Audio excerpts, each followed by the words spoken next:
आपने सुना कि पूरे उत्तर प्रदेश में लगभग 5,000 विद्यालय जो सरकारी विद्यालय प्राथमिक विद्यालय हैं इसको बंद करने की तैयारी चल रही है। हालांकि सरकार की तरफ से बयान आया कि ऐसी कोई बात नहीं है, बस विद्यालय को मर्ज करना है, मरम्मत करना है, उसको अच्छा सुधार देना है। सवाल ये कि मर्ज कैसे होता है, तो इसमें कुछ बातें सामने आई जो सोशल मीडिया और खासकर न्यूज़ रिपोर्ट में मुझे मिला है, मेरी जानकारी में जो है उसमें ये बताया जा रहा है कि जिस प्राथमिक विद्यालय में अगर 50 बच्चे हैं या 20 बच्चे हैं, उन बच्चों को वहाँ से निकालकर हम दूसरी विद्यालय में शिफ्ट करेंगे जहाँ बच्चों की अच्छी पढ़ाई हो। तो ऐसे में अगर हम देखेंगे तो जहाँ 10 विद्यालय ऐसे हैं जहाँ 20-25 बच्चे हैं, उन विद्यालयों को बंद कर दिया जाएगा और उन बच्चों को ले जाकर दूसरी जगह शिफ्ट कर दिया जाएगा। लेकिन ये तय नहीं हो पा रही है कि सरकारी विद्यालय किस लिए बनाया गया था आपके गांव में। हर गांव में क्यों बनाया गया था सरकारी विद्यालय?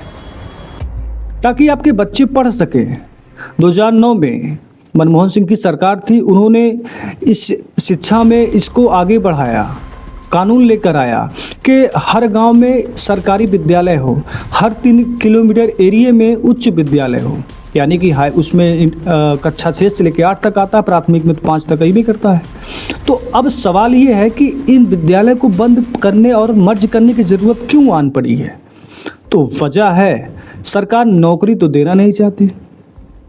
आपने देखा कि 69,000 शिक्षक भर्तियों को लेकर धरना प्रदर्शन लगातार उत्तर प्रदेश और जगह जगह पर हो रहे थे, मगर उनमें भर्तियां हुई और अगर भर्तियां हुई तो विद्यालय में शिक्षक कहाँ हैं? आपके स्कूल में, आपके गांव में जो प्राथमिक विद्यालय, उसमें पता करिए कितने टीचर्स हैं और कितने संविदा पे टीचर्स हैं जो विद्यालय को संभाल रहे हैं। हालांकि आंकड़े सामने ये आए हैं कि कई ऐसे सारे विद्यालय हैं जहां पर जो एक पूर्ण सरकारी तहत के जो शिक्षक टीचर होता है वो नहीं है, बल्कि संविदा पर स्कूल को चलाया जा रहा है। संविदा के कर्मचारी जो शिक्षक हैं वो चला रहे हैं। तो 10, 20, 25 जो बच्चे पढ़ते हैं आपके गांव में, उन बच्चों को ले जाकर दूसरे स्कूल में शिफ्ट किया जाएगा। अब सोचिए कि दूसरा स्कूल आपके घर से 3 किलोमीटर दूर है, तो आपका बच्चा वहां तक पैदल जाएगा पढ़ने के लिए। अब वो गर्मी का सीज़न हो, ठंडी का सीज़न हो, बरसात का सीज़न हो, कोई भी सीज़न हो, 3 किलोमीटर तो पैदल जाएगा। हम लोगों ने लगभग इससे ज़्यादा दूरी तय की है, मगर क्या आप चाहते हैं कि आपके बच्चे भी इतनी दूरी तय करें पढ़ाई के लिए?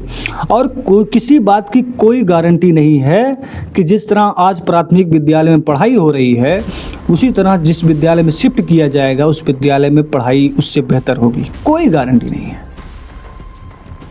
तो विद्यालय बंद करना सिर्फ एकमात्र रास्ता था। अगर विद्यालय में शिक्षक अच्छे होते, उनके ऊपर कठोर कानून होते और उनके ऊपर नियमित कार्रवाई होती और शिक्षक की अनुपस्थिति और उपस्थिति को देखा जाता तो सुधार लाया जा सकता था। स्कूलों को अगर मेंटेनेंस का काम करते या वहाँ पर गर्मियों में पंखा, कूलर, शौचालय, मतलब जो भी स्कूल का काम होता जैसा कि प्राइवेट स्कूलों में होता है, नियम कानून सब कुछ सेम वैसे करने में सरकार को क्या प्रॉब्लम है? अगर ये सारे काम और पढ़ाई अच्छा होने लगे तो जो थोड़े अमीर बच्चे हैं जो प्राइवेट स्कूल में पढ़ते हैं, उनको क्या चाहिए? पढ़ाई चाहिए अच्छी। अगर पढ़ाई अच्छी मिलेगी तो वो प्राइवेट से फिर सरकारी में आ जाएंगे। सरकार इस पे कोई काम नहीं कर रही है। सरकार सिर्फ इस बच्चे को उठाकर दूसरे विद्यालय में मर्ज करना चाहते हैं। इसमें आपका अम्बेडकर नगर भी आएगा, क्योंकि उत्तर प्रदेश से तो हटके है नहीं अम्बेडकर नगर। और फिर जब ये कानून यहाँ लागू होगा तो और कई राज्यों में लागू हो सकता है, क्योंकि बुलडोजर की कार्रवाई तो उत्तर प्रदेश से शुरू हुई ना, जगह जगह हो रही, कई राज्यों में हो रही, मध्य प्रदेश में हो रही है, तो कई बीजेपी के शासित ऐसे राज्य जहाँ पर हो रही है।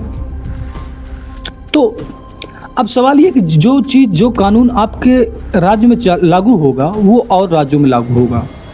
मेरा कहने का मतलब ये नहीं कि सरकार ने गलत फैसला लिया है, मगर मैं कुछ बातें सामने रखना चाहता हूँ कि क्या सरकार के पास पैसे नहीं है मेंटेनेंस के रखने के लिए, विद्यालय को अच्छा बनाने के लिए, टीचरों को भर्ती करने के लिए, या फिर उसकी नीयत साफ नहीं है?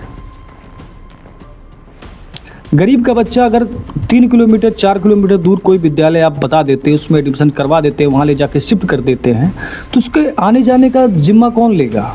कम से कम गांव में प्राथमिक विद्यालय है, गरीब बच्चा पढ़ाई होता है, कम से कम वो तो उम्मीद से जाता पढ़ाई होती नहीं होती, ये तो स्कूल में पता चलता है, वैसे पढ़ाई तो नहीं होती, मैं जानता हूँ प्राथमिक विद्यालय में। मगर इसमें सुधार करने की ज़रूरत है, बंद करने की ज़रूरत मेरे हिसाब से नहीं है। आपके जो राय है आप कमेंट में ज़रूर बताइएगा।